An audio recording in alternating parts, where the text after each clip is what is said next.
Hey there, everybody, welcome back to the channel. It is Monday the 28th. We have a new Mythic hero. So I'm going to run through that trailer, take a look, give you my thoughts. And then I'm going to actually shift back to, in case you missed the Mythic hero prediction video that kind of went over the next few months, I'm going to do a quick wrap up and how that looks supported so far. In a different section. So I'll try and timestamp it out for you. Which, sorry I'm not live also, by the way.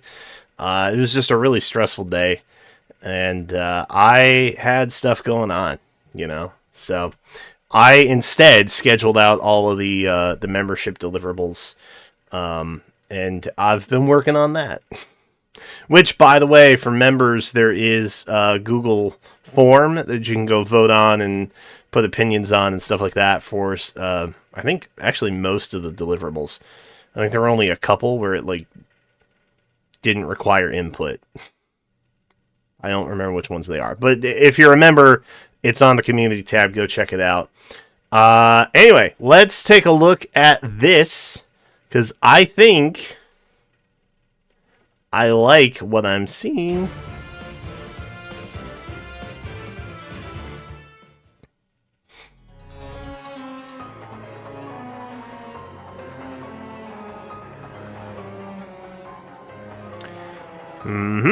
Whether saving a life or ending it, the function of a blade She's a light mythic. Okay.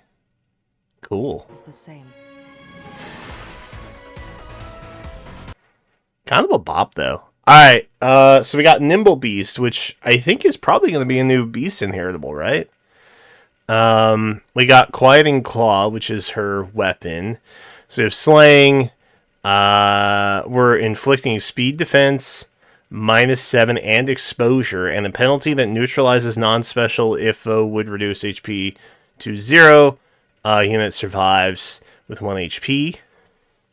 So there's no, what would they call it? I guess Miracle. Effects with her. Very cool. Start combat if unit's HP is greater than 25%.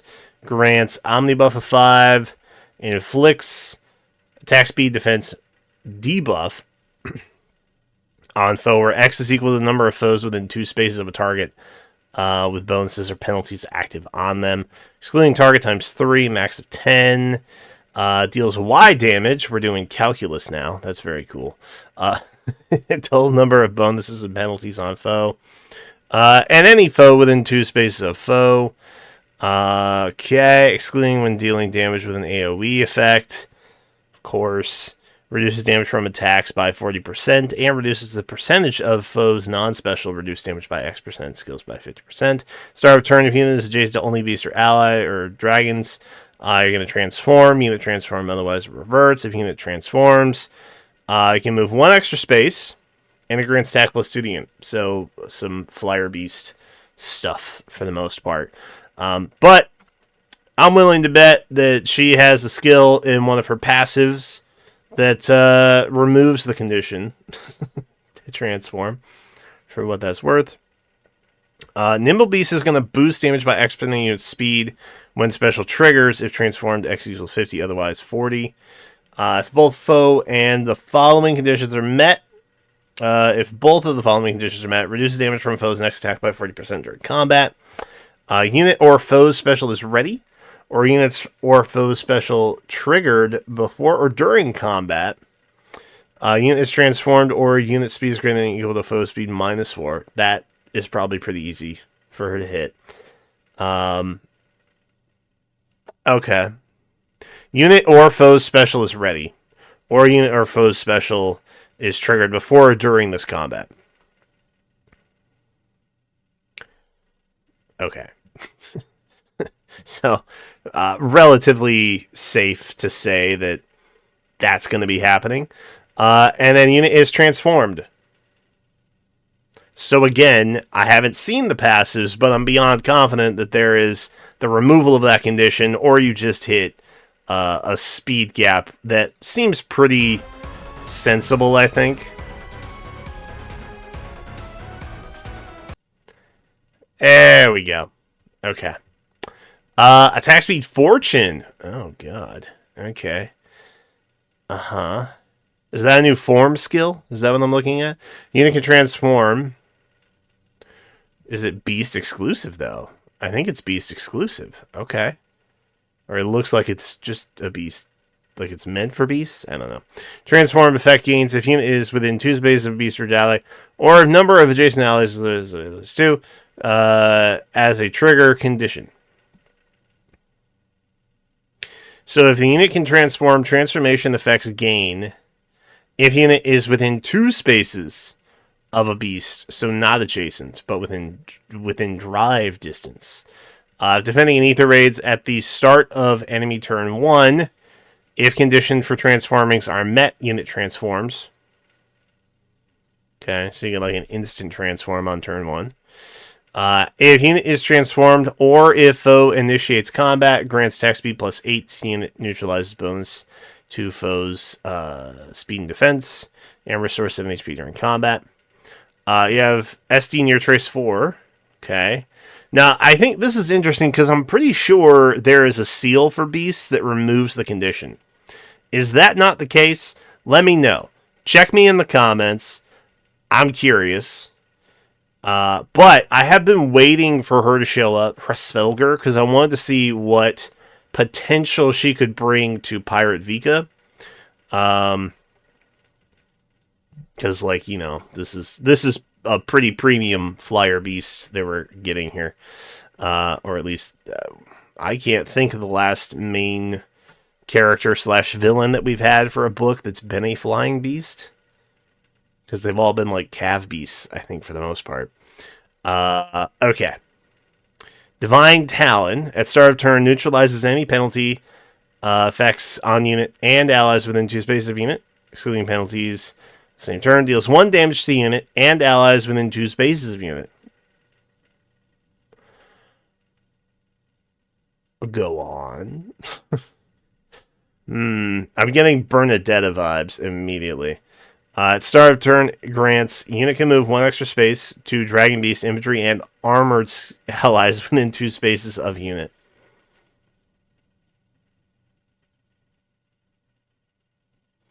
Okay. If unit is transformed, or if those HPs are going to use 75% of the start of combat, grants Omni buff of 5 to unit, neutralizes effects that guarantee foes follow-up attacks, and effects that prevent units follow-up attacks, neutralizes effects that inflict special cooldown charge -X on unit, and reduces damage from foes' attacks by X during combat. X equals the number of space from start to end, max of 12, and also when foes attack trigger foes special, reduces damage by X. Okay. So there is nothing in her kit, nor her preferred passive, that removes the condition to transform. I see you is. Okay. But that said, I'm pretty sure there's a seal for that. I think. I know there is a beast seal. Or 2. I've never used them. Keep it a buck. But the fact that they just don't outrightly do that for her, I guess it technically gives you a condition to hit. This helps, for sure. Because now it's within drive, I think, if I'm understanding that correct. It's within 2 spaces, and you don't have to be adjacent. So that's something, I guess.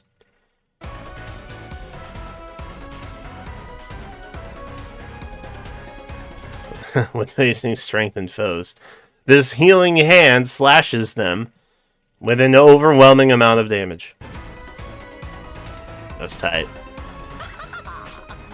Wow. Okay.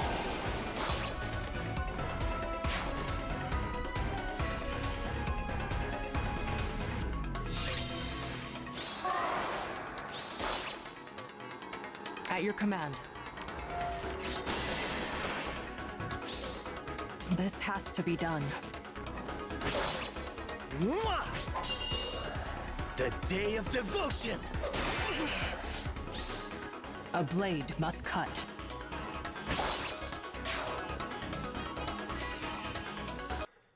I'm going to be honest, the special animation was a little underwhelming. Shall we? Did they just hit Alphonse with a shell? That's crazy. Alright, let's see what we got.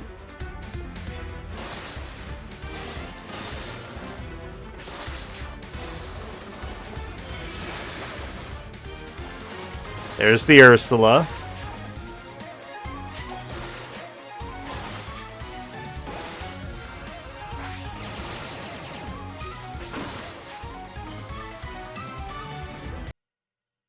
Alright, so, for those not in the know, pause. What I did predict was Ursula in blue. I had Ford and that one guy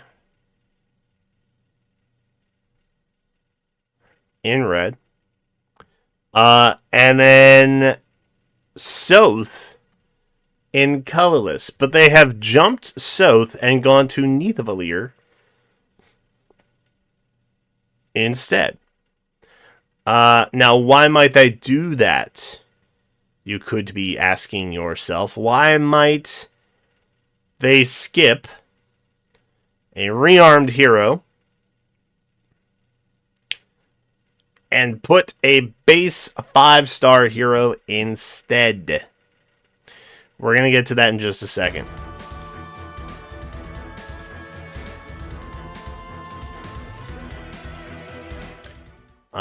So you have until the middle of November to pull on this, okay? And that's good.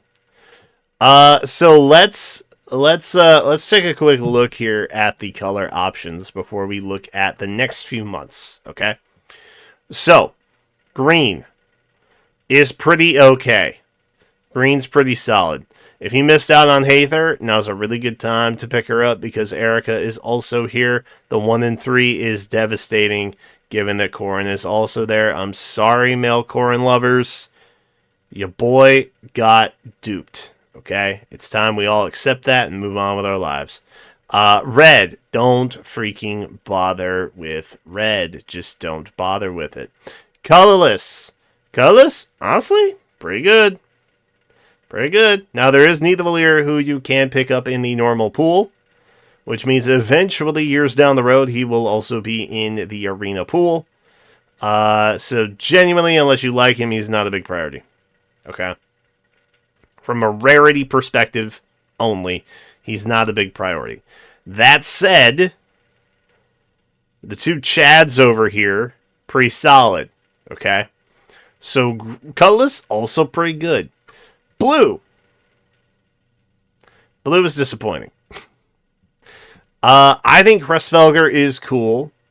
I think she brings something kind of interesting. She's got some new skills that are kind of cool. This banner is almost inevitably going to get a rerun because it is the Fallen banner. Okay, in which you will have tickets and such. And then Vale is also here, who has been in the roster a lot by this point. Yeah, many times she has shown up. A handful, if you will. So that makes blue kind of not super important to pull on right now, too. The thing that I think Hræsvelgr has going for her, if you're a meta sweat, is that she is a new light mythic. Okay, and that's a big deal, apparently. So, you might want to pick her up for that. Here's my opinion. I think you should probably wait until I publish the hero tracker day of. Okay? I will do my damnedest to get that out to you as soon as possible. Which looks like it's going to be Wednesday. Wednesday morning. I will try to have it up by like 10. Okay, that is my solemn promise to you, the consumer of my content. Because blue is really hit or miss. And the thing when they do this, okay, when they have these new characters show up, right? But I mean, theoretically speaking, the new hero for this banner showing up alongside maybe green or colorless would have made for a better color share. That is 100% true. Okay? It's 100% true. So, odds are, when Hræsvelgr comes back round, she's probably going to have a better color share pool for blue than she does right now. Because more than likely, the new hero or heroes for that time are going to be in blue. So you kind of have a double win when it comes to her potential rerun. Possibly. Now, let's look at the board that I was showing you before. Okay? Here's what we have going for us. You can see my prediction down there. It's pretty close. I think it is pretty safe to say that you can probably just swap Nidavellir and Soth. Now, why did they put Soth not in October and put Nidavellir in October instead when Nidavellir came after Soth? Why did they do that? And this is something that I kind of thought about a little bit, like days after the video got published. But I had a sponsor and I had to get it out sooner than later. So I didn't have as much time to marinate on it as I normally would. Either way, not a big deal. But as you can see, in my November prediction, which is the middle one there, right, the one with Shez, there is no limited 5-star from standard banners.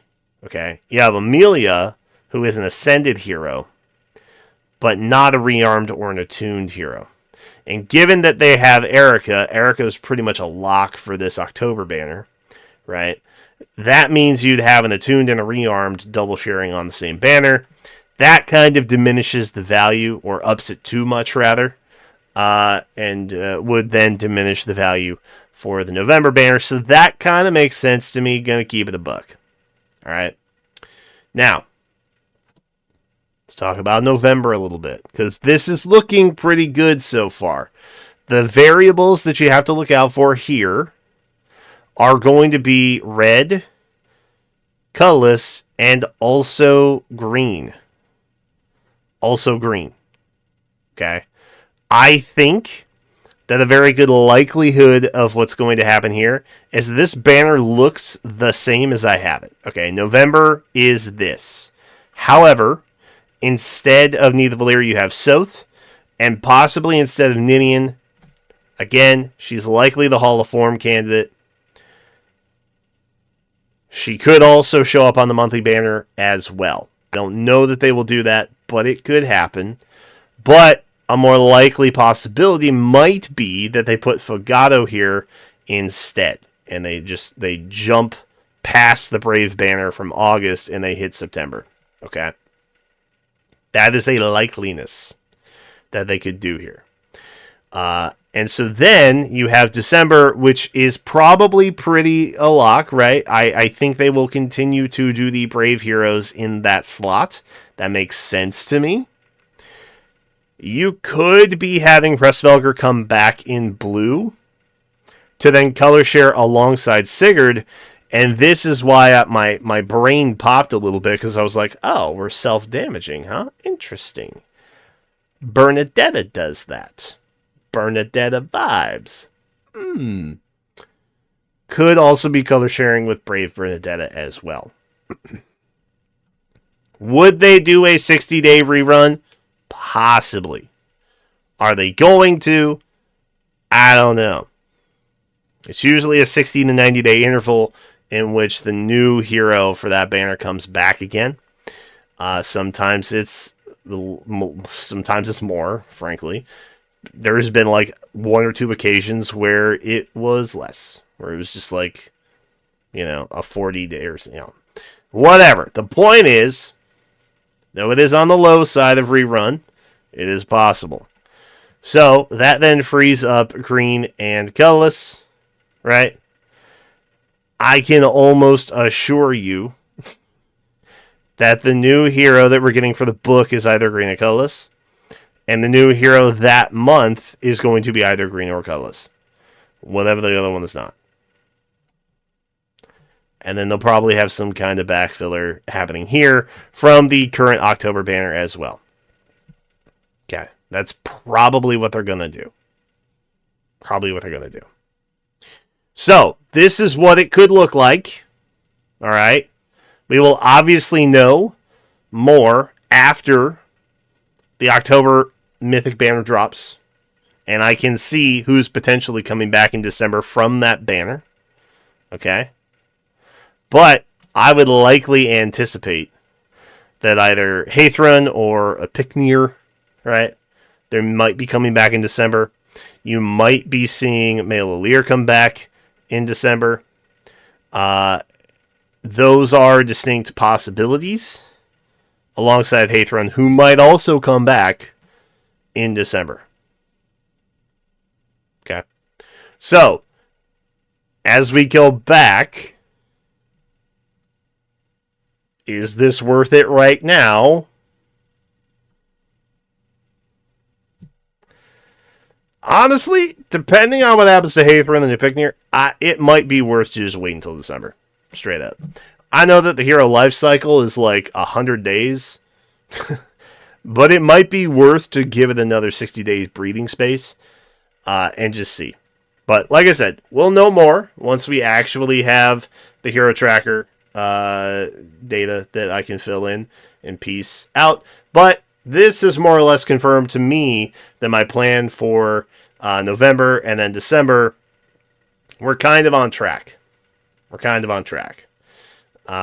So, take that for what you will. I think the banner... I'll probably still pull on it because, my guy is here. But other than that, you might want to wait if you're being very orb conscious currently. But that's it. Thanks for watching. I will see you in the next one.